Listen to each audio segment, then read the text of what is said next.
اعوذ باللہ من الشیطان الرجیم بسم اللہ الرحمن الرحیم ربی یسر ولا تعسر وتمم الخیر۔ تاریخ تبری جلد الاول کا مطالعہ کر رہے ہیں۔ آج کے ایپیسوڈ میں ہم بیٹوں کا یعقوب علیہ السلام کو مصر کے واقعے سے مطلع کرنا، یعقوب علیہ السلام کا گریہ اور علیہ یوسف علیہ السلام کا اپنے آپ کو ظاہر کرنا، ان واقعات کو ہم بیان کریں گے۔ اس سے پہلے آپ سے ریکویسٹ ہے کہ اگر آپ نے ابھی تک اس چینل کو سبسکرائب نہیں کیا تو اسے سبسکرائب کریں، لائک کریں، شیئر کریں اور بیل آئیکن لازمی پریس کریں تاکہ آپ کو ہر نئی آنے والی ویڈیو کا نوٹیفیکیشن موصول ہو سکے۔ جزاک اللہ۔ بیٹوں کا یعقوب علیہ السلام کو مصر کے واقعے سے مطلع کرنا۔ یہ بھائی اپنے والد کے پاس واپس لوٹے اور روبیل وہاں رہ گئے۔ جب انہوں نے بنیامین کا واقعہ بتلایا تو یعقوب علیہ السلام نے فرمایا کہ حقیقت وہ نہیں جو تم بیان کرتے ہو، بلکہ تمہارے دلوں نے تمہارے لیے ایک بات گڑھ دی ہے۔ بس اب میرا کام صبر جمیل ہے۔ اس موقع پر میں جزا و خضا نہیں کرتا۔ مجھے اللہ تعالیٰ سے امید ہے کہ وہ ان سب کو، یوسف، روبیل اور بنیامین کو، مجھ تک پہنچائے گا۔ گریہ یعقوب علیہ السلام۔ پھر یعقوب علیہ السلام ان سے اٹھ کر چلے گئے اور فرمایا کہ آئے افسوس، اے یوسف، تم پر اس وقت آپ بہت غمگین تھے۔ یہ سن کر بیٹوں نے کہا، اللہ کی قسم آپ ہمیشہ یوسف ہی کا تذکرہ کرتے رہیں گے، یہاں تک کہ اس غم کی وجہ سے بیمار ہو کر قریب المرگ ہو جائیں گے یا جان دے کر مرنے والوں میں شامل ہو جائیں گے۔ 70 بیٹوں کی موت کے برابر صدمہ۔ حضرت حسن رضی اللہ عنہ سے مروی ہے کہ آپ صلی اللہ علیہ وسلم سے یہ سوال کیا گیا کہ یعقوب علیہ السلام کو کتنا صدمہ پہنچا۔ فرمایا کہ جتنا ایک ماں کے 70 بیٹے فوت ہوں اور اسے ان کا صدمہ پہنچتا ہے۔ پوچھا گیا کہ یوسف علیہ السلام کے لیے اس میں کتنا اجر ہے؟ فرمایا کہ 100 شہیدوں کے برابر اجر ہے۔ نیز یہ دیکھو کہ اتنے بڑے صدمے کے باوجود یعقوب علیہ السلام نے اللہ پر ایک بدگمانی نہیں کی۔ اللہ کی طرف سے سرزنش۔ طلحہ بن مصرف سے مروی ہے کہ یعقوب علیہ السلام کے پاس ان کا ایک پڑوسی آیا اور کہنے لگا کہ اے یعقوب علیہ السلام، کیا بات ہے، آپ بہت کمزور اور لاغر ہو گئے ہیں، حالانکہ آپ اپنے والد کی عمر تک نہیں پہنچے۔ آپ نے فرمایا کہ یوسف علیہ السلام اور اس کی یاد کی وجہ سے مجھے جو صدمے پہنچے ہیں اللہ کی طرف سے ہیں، انہی کی وجہ سے میری یہ حالت ہو گئی ہے۔ اس پر وحی آئی کہ اے یعقوب، مخلوق کے سامنے میرا شکوہ کرتے ہو۔ عرض کیا، اے میرے رب، مجھ سے غلطی ہو گئی، آپ مجھے معاف فرما دیں۔ اللہ تعالیٰ نے فرمایا، ہم نے تجھے معاف فرما دیا۔ اس کے بعد جب آپ سے اس کے بارے میں پوچھا جاتا تو آپ فرماتے کہ میں اپنے غم اور اضطراب کی صرف اللہ ہی سے شکایت کرتا ہوں، اور اللہ کی طرف سے جو باتیں میں جانتا ہوں تم نہیں جانتے۔ حضرت حسن رضی اللہ عنہ سے مروی ہے کہ یوسف علیہ السلام یعقوب علیہ السلام سے 80 برس تک جدا رہے، اور اتنے عرصے تک یوسف علیہ السلام کی جدائی کا غم یعقوب علیہ السلام سے دور نہیں ہوا۔ وہ روتے رہے یہاں تک کہ ان کی بینائی چلی گئی۔ حضرت حسن رضی اللہ عنہ فرماتے ہیں کہ اللہ کی قسم، زمین میں ان سے پڑھ کر زیادہ معزز خلیفہ کوئی نہ تھا۔ نا امید تو کافر ہی ہوتے ہیں۔ پھر یعقوب علیہ السلام نے اپنے بیٹوں کو دوبارہ مصر جانے اور یوسف اور بنیامین کو تلاش کرنے کا حکم دیا، اور ان سے کہا کہ جاؤ اور مصر پہنچ کر یوسف اور اس کے بھائی کا پتہ لگاؤ، اور اللہ کی رحمت سے نا امید نہ ہو۔ جو لوگ نا امید ہوتے ہیں وہ کافر ہوتے ہیں۔ پھر یوسف علیہ السلام کے دربار میں۔ یہ سب بھائی مصر پہنچے اور یوسف علیہ السلام کے دربار میں داخل ہو کر کہا، اے عزیز، ہم کو اور ہمارے گھر والوں کو بہت سختی پہنچ رہی ہے، اور ہم یہ ناقص پونجی لے کر آئے ہیں، مگر آپ ہمیں پورا غلہ دے دیں اور ہم پر خیرات کریں۔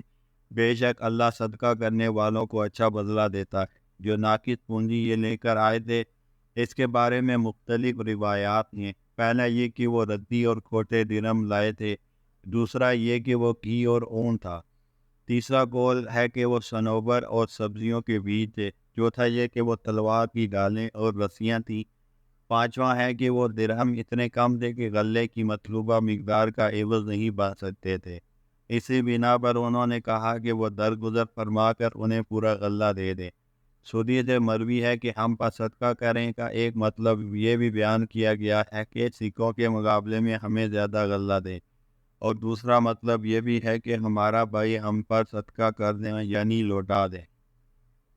یوسف علیہ السلام کا اپنے آپ کو ظاہر کرنا۔ ابن اسحاق سے مروی ہے کہ جب یوسف علیہ السلام کے بھائیوں نے یہ بات کی تو یوسف علیہ السلام بے قابو ہو گئے اور ان کی آنکھوں سے آنسو جاری ہو گئے۔ پھر اندرونی راز کو ظاہر کرنے کے ارادے سے کہا، تم کو وہ سلوک بھی معلوم ہے جو تم نے یوسف اور اس کے بھائی کے ساتھ کیا تھا جب تم جہالت میں مبتلا تھے۔ بھائی کے ساتھ کیا گیا وہ معاملہ مراد نہیں تھا جو یوسف علیہ السلام نے کہا، بلکہ مراد یہ تھا کہ تم اس کی جدائی کا ذریعہ بنے۔ یہ سن کر وہ کہنے لگے کہ کیا واقعی تو یوسف ہے؟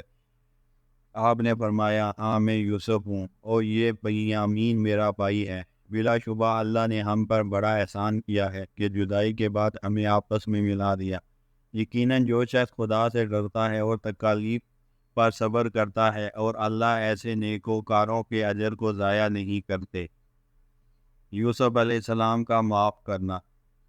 سدی سے مروی ہے کہ جب یوسف علیہ السلام نے یہ بتلا دیا کہ میں یوسف ہوں اور یہ بنیامین میرا بھائی ہے تو یہ معافی مانگنے لگے اور کہنے لگے، اللہ کی قسم اس میں شک نہیں کہ اللہ نے تجھے ہر اعتبار سے ہم پر فضیلت دی اور بے شک ہم ہی خطاوار تھے۔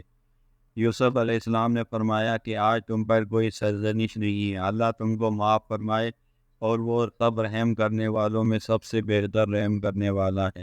جب یہ تعارف ہو چکا تو یوسف علیہ السلام نے اپنے والد کے بارے میں پوچھا۔ یعقوب علیہ السلام کی طرف قمیض بھیجنا۔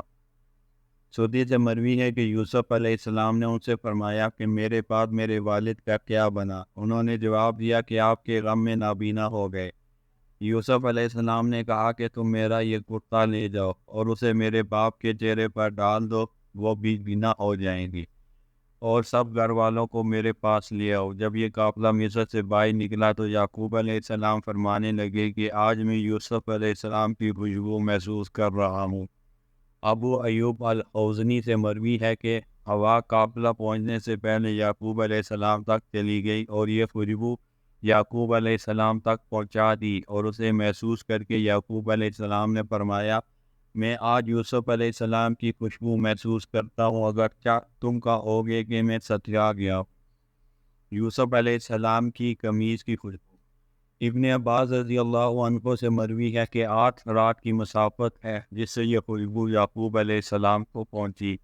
حضرت سے مروی ہے کہ یہ سفر 80 فرسخ تھا اور حضرت یعقوب علیہ السلام نے 75 سال جدائی برداشت کی، اور لَوْلَا تُفَنِّدُونَ کا مطلب یہ ہے کہ اگر تم یہ نہ سمجھو کہ یہ بوڑھا ہو چکا ہے لہذا اس کی عقل سٹیا چکی ہے، بلکہ یہ حقیقت ہے خوشبو واقعی آ رہی ہے۔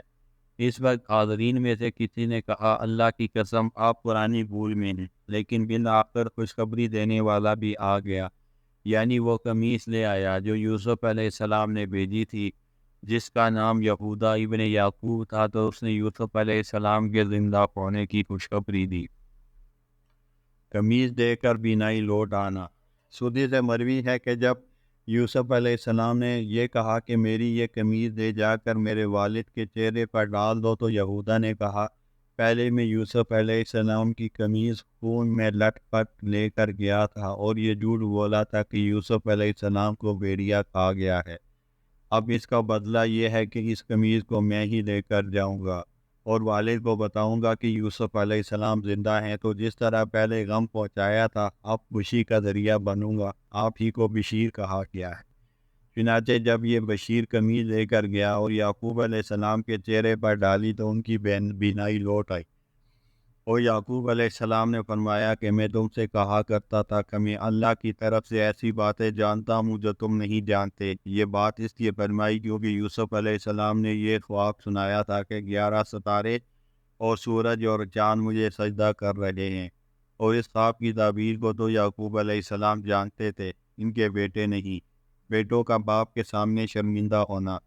بیٹوں نے کہا، اے ابا جان ہمیں معاف کر دیں، بے شک ہم غلطی کرنے والے ہیں۔ یعقوب علیہ السلام نے فرمایا، ان قریب میں تمہارے لیے مغفرت طلب کروں گا۔ بعد نے کہا ہے کہ یعقوب علیہ السلام نے آخری رات کے لیے دعا مؤثر کیا۔ ابن عباس رضی اللہ عنہ فرماتے ہیں کہ جمعے کی رات کے لیے مؤثر کیا۔ وآخر دعوانا الحمد للہ رب العالمین۔